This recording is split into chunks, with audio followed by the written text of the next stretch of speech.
그런데 자, 오늘 이 비유를 보았을 때 올바른 해석 중에 하나가 뭐냐면, 여러분 보세요.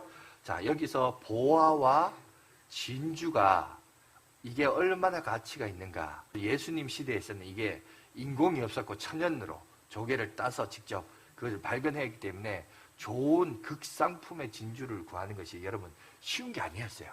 근데 중요한 것은 뭐냐면, 진주가 얼마냐, 보화가 도대체 돈으로 한 사람은 얼마냐, 가치가 얼마 되냐, 그 얘기를 하는 게 아니에요. 여기서 비유의 핵심은 뭐냐면, 보화를 찾고 진주를 찾는 자가 그 다음으로 여러분 취하는 그의 행동을 봅니다. 그것을 손에 넣기 위하여 어떤 행동을 취했는가, 그 얘기가 오늘 비유의 핵심이에요. 보화를 내 손에 얻기 위하여, 극상품의 진주를 내 손에 얻기 위하여 그가 한 행동은 자기의 소유를 다 팔았다 그랬어요. 여기서 포커스가 있어요. 자기의 것을 다 팔아서 그것을 얻었다라고 오늘 우리에게 얘기하고 있습니다. 이게 무슨 말이냐? 여러분, 그만큼 뭐냐? 천국은 가치가 있다는 거예요. 내가 가지고 있는 것을 다 팔아서도 그것을 살 정도로 가장 가치 있는 것이 바로 천국이란 겁니다. 천국의 실체가 누구예요? 보석 같은 이 천국은 바로 예수 그리스도를 얘기합니다. 여러분, 예수님은 세상 그 어떤 분보다도, 세상 그 어떤 재물보다도, 세상 그 어떤 가치보다도 가장 가치가 있는 분입니다. 믿습니까? 뿐만 아니라 그 예수님을 나의 구주, 나의 하나님으로 영접하고 받아들인 믿음도, 그 믿음도 세상 그 어떤 것보다도 가치가 있습니다. 믿습니까? 예수님을 나의 구주, 나의 하나님으로 받아들이는 그 믿음이 오늘 성경은 뭐라고 했냐? 자기가 가지고 있는 것을 다 팔아서 극상품의 진주를 사고 그 밭을 샀다 그랬어요. 여러분, 여기서도 보면 밭이 주 목적이 아니죠. 그 밭에 감추어진 뭘 봤다니까? 보화를 봤죠. 그러니까 오늘 여기 보면 밭에 감추인 보화는 여러분 일꾼이 밭이 땅이 좋아서 산 게 아니라 그 밭에 무엇이 있었던 거예요? 보화가 있었던 거예요. 보석이 있었다는 겁니다. 근데 그 보석이 뭐예요? 그 보석의 실체는 천국이었고, 그 천국의 실체는 또 누구예요?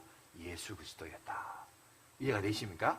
여러분, 여러분들이 기억해야 될 것이 있습니다. 선행되는 조건이 뭐냐면, 천국은 뭐냐? 아픔도 없고 눈물도 없고 늘 좋은 게 좋은 거라고, 좋은 것만 있다. 이렇게만 생각하면 안 돼요. 천국은, 지금부터 여러분 잘 생각하세요. 천국은 뭐가 천국이냐? 예수가 천국이에요. 믿습니까? 예수님이 천국인 겁니다. 근데 자꾸 우리는 이걸 물질적으로 또 뭐라 그럴까, 뭐가 누리는 것으로, 복 받는 것으로 자꾸 그 개념을 안 돼. 여러분, 아니면 예수가 복이고 예수가 천국이고 예수님이 있는 곳이 뭡니까? 천국인 거예요. 이해가 되시죠? 왜 예수님이 이 땅에 오심으로 이 땅에 천국이 임하게 되느냐? 왜 예수님이 이 땅에 인간의 몸으로 오셨기 때문에. 예수가 기준인 겁니다. 예수님이. 근데 자꾸 우리는 뭐 천국 가면 황금길이고 뭐가 있고 자꾸 그런 식으로만 해석이 돼요. 뭐 이따가도 잠깐 얘기하겠지만, 여러분, 그거는 어떻게 보면 이제 주일학교 수준이에요. 여러분들이 이제 깨달아야 돼요.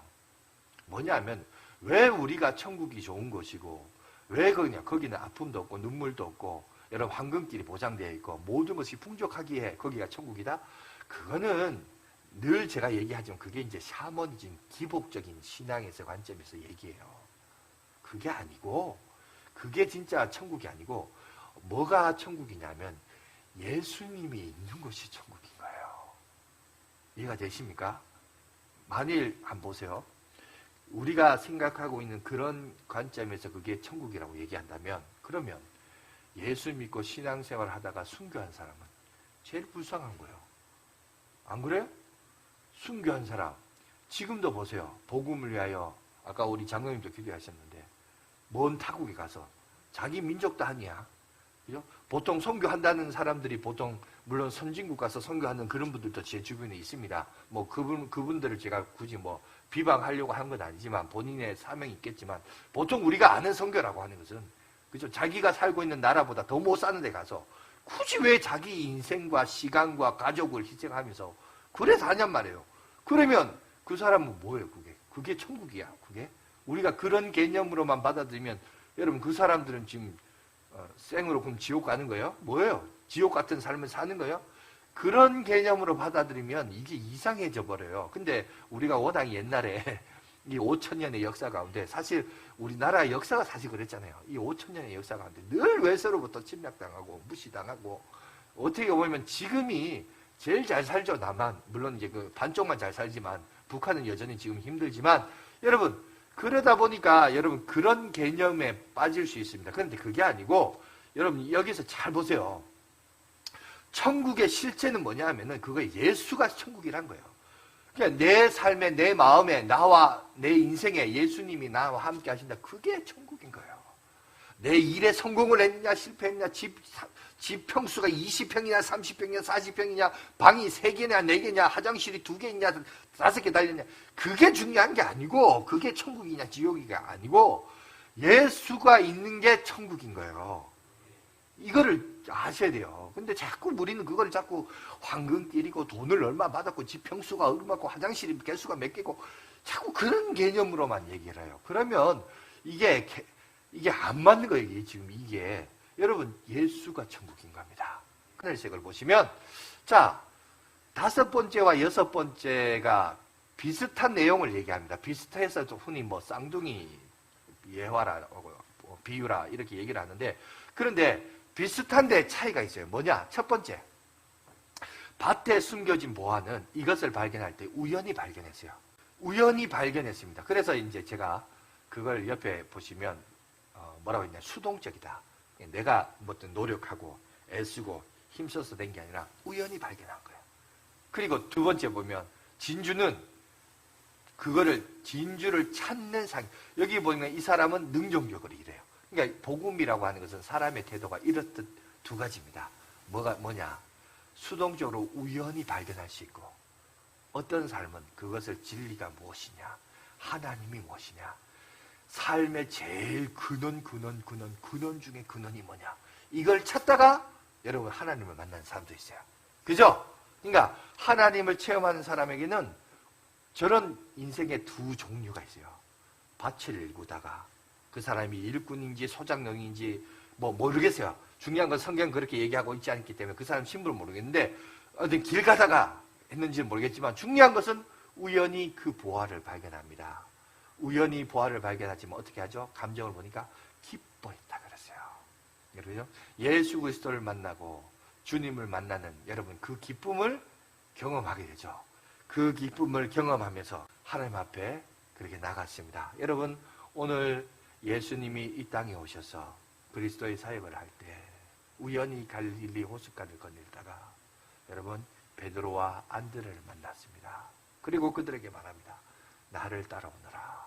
그러자 여러분 그들은 모든 것을 버려주고 예수님을 따랐습니다. 뿐만 아니라 여러분 요한과 야고보도 마찬가지였죠. 주님이 나를 따라오너라 라고 했을 때 follow me 라고 했을 때 그들은 모든 것을 버리고 배도 버리고 부모도 버리고 심지어 자기의 어떤 삶에 어떻게 보면 생계마저 다 포기해버리고 주님을 따라갔던 그 모습을 오늘 우리에게 얘기하고 있습니다. 하지만 그 당시에 많은 사람들이 보석이신 예수님을 봤지만 예수님에 대하여 여러분 순종하고 따라갔던 사람들은 생각보다 그리 많지 않았다는 사실을 오늘 우리에게 얘기합니다. 그런데 뭘 얘기하느냐? 이런 사람들을 향하여 천국은 오늘 이 비유에서 핵심이 이거예요. 천국은 그런 관점에서 가장 가치 있다. 저기 보면 실제적 가치라고 했는데 어떻게 보면 이겁니다. 더 구체적으로 얘기하자는 겁니다. 천국은 우리 삶의 우리 인생의 최고의 가치다. 믿습니까? 천국은 우리 삶에 있어서 놓치지 말아야 할 최고의 가치다. 그거를 오늘 예수님이 우리 가운데 얘기하고 있는 겁니다.